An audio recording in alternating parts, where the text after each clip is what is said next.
সব সময় সমান সমান হইলেই সুবিচার হয় না। সহজ করে আপনাদেরকে বুঝাই, যেমন ধরুন একটা পরিবারের 3 জন সদস্য, স্বামী, স্ত্রী আর সন্তান।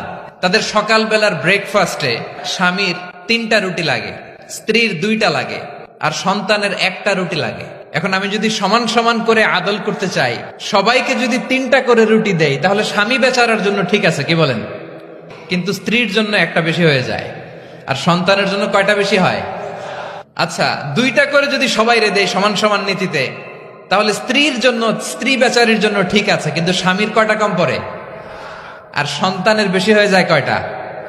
আচ্ছা, সমান সমান নীতিতে সবাইকে যদি সকালের নাস্তার জন্য 1টা করে রুটি দেই, সন্তানের জন্য ঠিক আছে, কিন্তু স্ত্রী বেচারির কম পড়ে কয়টা?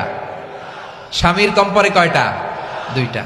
আর আমি যদি স্বামীকে দেই 3টা, স্ত্রীকে দেই 2টা, আর সন্তানকে দেই 1টা, তাহলে কারো অপচয় হবে না, যার যতটুকু দরকার ঠিক ততটুকুই কাজে লাগবে। চিল্লায় বলেন ঠিক কিনা? এটাই হচ্ছে ইসলামের আদল, যেখানে যার যতটুকু দরকার তাকে সেখানে ঠিক ততটুকু দিয়ে দেওয়ার নামই হচ্ছে আদল। চিল্লায় পড়েন আল্লাহু আকবার।